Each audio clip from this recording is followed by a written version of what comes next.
Don Thierry Weiss, ¿cómo me le va? Feliz mañana. ¿Ya votó? Hola Juan Roberto, buenos días. Me encuentras justamente saliendo del puesto de votación en este momento, por eso un poco el ruido en el fondo. ¿En dónde vota usted? Yo voto en la sede que queda en el colegio Bifi La Salle de Barranquilla. Antes del análisis, el reporte de periodista de Noticias Caracol y Blue Radio, ¿qué tanta gente votando allí? Bueno, como tengo ya mucho tiempo viniendo acá en cada elección, puedo comparar con años anteriores y la verdad es que en comparación con otros comicios veo bastante nutrida la asistencia hoy y está haciendo mucho calor y sin embargo la gente ya está en la calle votando, así que me parece que por lo menos en esta sede la participación ha sido bastante buena. Thierry, para entrar ya en calor, no en el calor de Barranquilla, sino en el calor de la jornada, ¿qué es lo que está en juego hoy, Thierry, para ponerlo en contexto a nuestros oyentes y televidentes? Pues Juan Roberto, muchas cosas. Por el lado del Congreso está en juego el contrapeso que el Congreso le hace al Poder Ejecutivo en el país, que como acabamos de ver en estos últimos 4 años, ha sido una faceta muy importante de la administración del Estado colombiano en este cuatrienio. Entonces, por el lado del Congreso, importantísimo que sea quien sea que gane la presidencia, exista ese contrapeso, que yo creo que muchos colombianos en estos últimos 4 años han descubierto, han aprendido, han entendido la importancia de tener un Congreso bien conformado. Eso por el lado del legislativo, y por el lado del ejecutivo, de las presidenciales, por supuesto, la selección de los que van a integrar al final la planilla de candidatos definitivos, que todavía eso no se ha resuelto y se va a resolver en gran medida el día de hoy. Y precisamente le quiero preguntar por una particularidad o curiosidad en torno a las consultas. ¿A usted qué le dice, Thierry, que personas que defienden tanto la democracia y ese medidor democrático de estar en las urnas como Iván Cepeda, incluso Abelardo de la Espriella y el profesor Fajardo, en estas justas están haciendo las veces de espectadores de un partido de fútbol y están viendo, y qué pena la expresión, apretando para que les vaya mal a los que están en la cancha del juego, jugándose ahí su elección hoy? ¿Eso qué mensaje envía, incluso de que inviten a no votar las consultas? A mí, María Camila, me parece desafortunada esa posición. Yo soy partidario de que la gente vote en las consultas, en la consulta que le parezca, en la consulta que quiera, pero que voten en las consultas, porque de todas maneras es una manera de ampliar el espectro de opciones democráticas independientes de que de pronto uno tenga un candidato ya distinto a los que están en las consultas para la primera vuelta. Dicho eso, pues es una posición política y democrática válida la de no votar, pero a mí me parece preferible participar en las consultas. Sabe que estaba viendo acá los números de la más reciente encuesta Inbamer. No podemos dar resultados de encuesta, pero si uno se atiene, Thierry, al dato sobre la cantidad de gente de la última encuesta Inbamer para Noticias Caracol y Blue Radio, que dijo que definitivamente va a votar o probablemente votará, el 66% decía que iba a votar las consultas. Es decir, pareciera que ese llamado de quienes le pidieron no votar por las consultas, mucha gente no le va a hacer caso, no le va a jalar. Sí, yo considero lo mismo. Ese 60% aproximadamente de votantes de las consultas puede traducirse en una cifra entre 9 a 12 millones de votos. Vamos a ver si se logra. Pero hay otro aspecto que hay que tener en cuenta, y es que a la gente, Juan Roberto, le gusta votar. A la gente le gusta sentirse que está participando en la elección de quienes van a dirigir el país. Entonces, creo que es un llamado que incluso va en contra del espíritu ciudadano, del espíritu cívico de la gente y de sus ganas de participar en democracia. Yo creo que eso también explica que de pronto ese llamado no sea tan efectivo como algunos quisieran. Sí, Thierry, aquí hay un tema importante, y es, en el caso de estas consultas, del número de gente que vote, pero también de los resultados. Exacto. ¿Qué tanto pueden, en ese equilibrio de poder de la carrera presidencial, qué tanto lo puede influenciar? Bueno, no, muchísimo. El resultado de las consultas, creo que yo creo que la primera vuelta no se puede hablar a ciencia cierta sobre qué va a pasar hasta que no se defina quiénes son las personas que van a competir en la primera vuelta, ¿no? Sí. Y la verdad es que esa definición de quiénes van a participar en la primera vuelta estaba hecha a medias. Solamente algunos candidatos, y en particular el candidato Iván Cepeda y el candidato Abelardo, que son los que marcan fuerte en las encuestas, solamente ellos dos habían definido ya con claridad su participación en la primera vuelta, pero falta saber quiénes son las otras personas que van a estar. Y mientras esas candidaturas no estén establecidas, es difícil uno hacer cualquier tipo de análisis. Entonces es absolutamente clave, y yo creo que las cábalas, las encuestas y los análisis de cara a lo que va a suceder en la primera vuelta van a empezar a cambiar a partir de que se conozcan los resultados del día de hoy. Yo creo que esta carrera todavía está muy abierta. Pero, Thierry, y ahí qué pena hablar de cifras, pero por ejemplo, mirando cada una de las consultas, en la de la derecha, la gran consulta por Colombia, ¿usted está de acuerdo con ese análisis de que menos de 3 millones de votos sería malo, entre 3 y 6 millones bueno, y ya más de 6 extraordinario? Y si la ganadora es Paloma, ¿eso le daría, digamos, una boleta para invitar a Abelardo de la Espriella a modificar su candidatura para la primera vuelta? Yo creo que esos escenarios son, digamos, vamos primero con los números. Sí. En cuanto a los rangos, a mí me parece que sí. Un resultado por debajo de 3 millones sería decepcionante para los que apoyan esa consulta, estoy de acuerdo.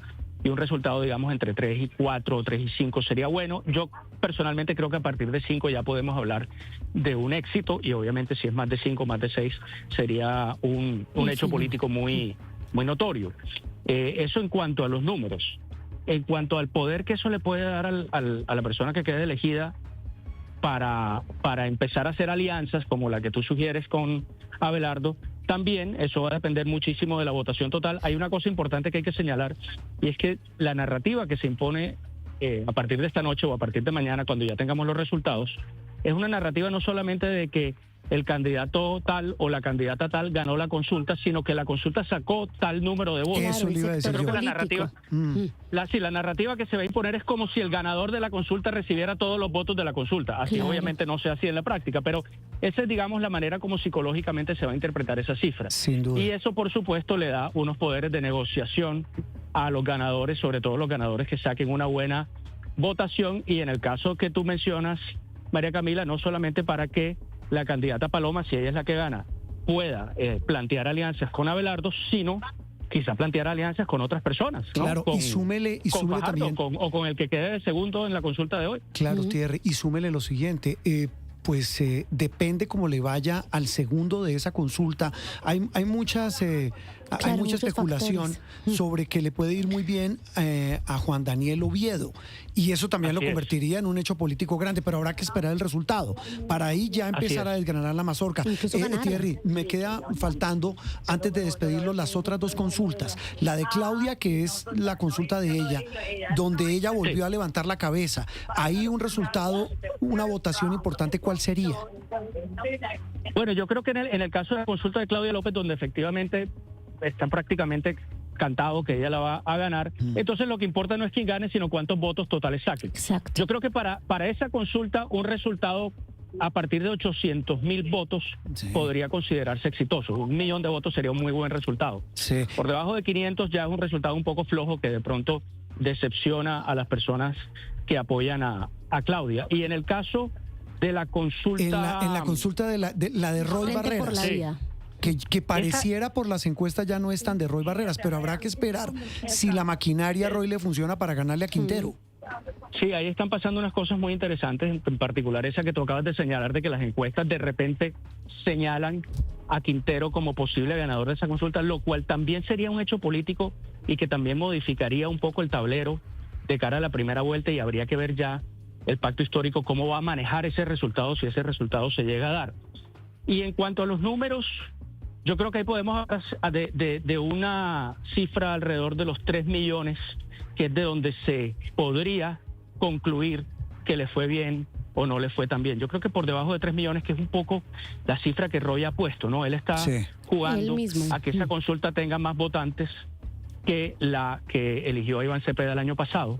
Entonces, si ese umbral no se logra, pues él mismo puso el número que había que superar, y si la consulta no supera ese número, pues digamos que ellos mismos se midieron con relación a esa cifra, ¿no? Sí, pasemos a Congreso, Thierry. En ese mismo cálculo, las dos grandes apuestas políticas, que son la de la izquierda y la de la derecha. La de la izquierda representada en el pacto histórico y la de la derecha en el centro democrático. ¿Su vaticinio es cuál? ¿Cómo pinta el panorama? Y dependiendo el número de curules, ¿cómo se configura o reconfigura el mapa político del país? El Congreso es mucho más difícil de medir, es mucho más difícil de anticipar qué va a suceder, porque si bien hay algo, bueno, primero porque hay muchísimos más candidatos, son unas votaciones que están dispersas, que obedecen a factores regionales en muchos casos, y a veces conocemos muy bien lo que pasa en Bogotá, lo que pasa en Medellín, pero no sabemos lo que pasa en otras regiones. Digamos, hay regiones a las que no se les mide tanto como a las capitales o a los departamentos más grandes.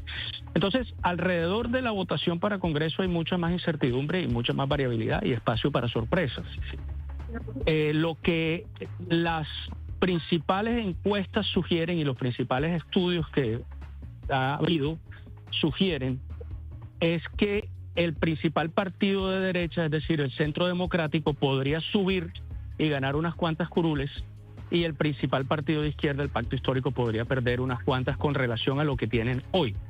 Eso configuraría en particular, en el caso del Senado, un Senado un poco más derechizado que el actual, sobre todo porque hay que tener en cuenta que las curules de paz, que en casi al 100% votaban apoyando los proyectos del gobierno, desaparecen en esta legislatura. Entonces yo creo que lo anticipable es un Senado un poco más corrido hacia la derecha, pero con un equilibrio izquierda-derecha todavía significativo, o sea, claro, tampoco tan dominado por una sola corriente ideológica. Claro, y súmele, Thierry, que la apuesta enorme del pacto histórico, de la coalición actual de gobierno, es aumentar mínimo a 24 o 25 las curules en el Senado. Es una apuesta dura.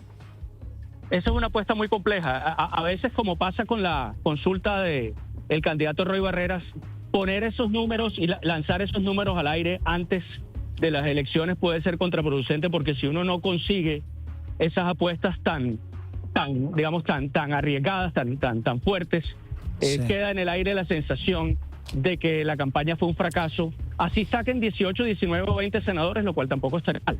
No, para nada. Pues Thierry, gracias por este brochazo, lo dejamos porque ahí escuchamos pitos, gente, y la temperatura en Barranquilla en este momento estoy viendo aquí, suavecita, 32 grados. Sí, suavecita, está fresquito esto. Está fresquito, pero bueno, allá el sol, aquí en Bogotá está lloviendo, vemos imágenes de la gente votando, nos reportan, mire, en el sector de Colina. Thierry, gracias, un abrazo. Gracias y feliz domingo. Thierry Weiss, analista, columnista, haciendo cálculos de lo que está en juego hoy.